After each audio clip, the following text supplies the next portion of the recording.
Sir ತುಂಬ ಖುಷಿ ಆಗ್ತದೆ. ಇದುವರೆಗೂ ರಿಸಲ್ಟ್ ಟೆನ್ಷನಲ್ಲೇ ಇತ್ತು, ಫೇಲ್ಯೂರ್ಸ್ ಆಗ್ತಿತ್ತು ಬಹಳಷ್ಟು. ಹಾಗಾಗಿ ಒಂಥರ ಸಕ್ಸಸ್ ಕಾಣ್ತೀನೋ ಇಲ್ವೋ ಅನ್ನೋಷ್ಟು ಆಗೋಗ್ಬಿಟ್ಟಿತ್ತು.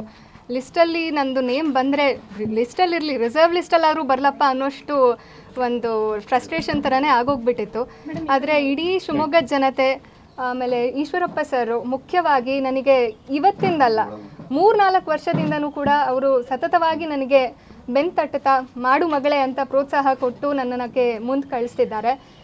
ಇವರೆಲ್ಲರ ಬಿಲೀಫ್ ನನಗೆ ನನ್ನ ಬಗ್ಗೆನೇ ನಂಬಿಕೆ ಹೋದಾಗ ಇವರೆಲ್ಲರೂ ಕೂಡ ನನ್ನ ಮೇಲೆ ಇಟ್ಟಂಥ ನಂಬಿಕೆ ನನ್ನನ್ನು ಎಲ್ಲೋ ಮುಂದೆ ಕಳಿಸ್ತಿತ್ತು. ಮಾಡು ಅಂತ ಕನ್ಸಿಸ್ಟೆನ್ಸಿನ ಮೇಂಟೈನ್ ಮಾಡೋಕ್ಕೆ ಅದು ಕೂಡ ತುಂಬಾ ಸಹಾಯ ಆಯಿತು ಅಂತ ಹೇಳ್ತೇನೆ. ಸರ್ ನಂದಿದು 5ನೇ ಅಟೆಂಪ್ಟ್ ಆಗಿತ್ತು. ಸರ್ ಪ್ರಿಪ್ರೇಷನ್ ವರ್ಷದಿಂದ ವರ್ಷ ಬದಲಾಗ್ತಾ ಇತ್ತು. ಮೊದಲಿಗೆ ನಂದು ಪ್ರಿಲಿಮ್ಸ್ ಆಗ್ತಾ ಇರಲಿಲ್ಲ, ಹಾಗಾಗಿ ನಾನು ಆ ಪ್ರಿಲಿಮ್ಸ್ ಫೋಕಸ್ಡ್ ಆಗಿ ಹೆಚ್ಚಿಗೆ ಓದ್ತಾ ಇದ್ದೆ, ಮಾಡ್ತಾ ಇದ್ದೆ.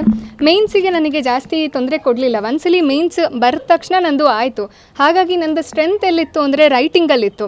ಸೊ ಹಾಗಾಗಿ ಸ್ಟ್ರೆಂತ್ ಮೇಲೆ ಜಾಸ್ತಿ ವರ್ಕ್ ಮಾಡಬೇಕು ಅಂತ ಹೇಳಿ ನಾನು ಇನ್ನೂ ಹೆಚ್ಚಿಗೆ ಪ್ರತಿದಿನವೂ ಕೂಡ ನಾನು ರೈಟಿಂಗ್ ಪ್ರಾಕ್ಟೀಸ್ ಮಾಡ್ತಿದ್ದೆ. 1 ಅವರ್ ಅಂತ ರೈಟಿಂಗ್ ಪ್ರಾಕ್ಟೀಸಿಗೆ ಇಟ್ಕೊಳ್ತಿದ್ದೆ. ಅದೇ ಥರ ಕರೆಂಟ್ ಅಫೇರ್ಸ್ ಮಾಡ್ತಿದ್ದೆ, ನ್ಯೂಸ್ ಪೇಪರ್ ಓದ್ತಾ ಇದ್ದೆ.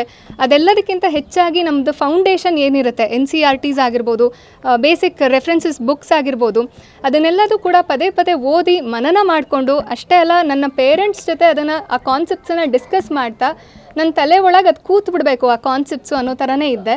ಹಾಗಾಗಿ ನನಗೆ ಅದು ತುಂಬ ಹೆಲ್ಪ್ ಆಯಿತು ಸರ್. Thank you sir.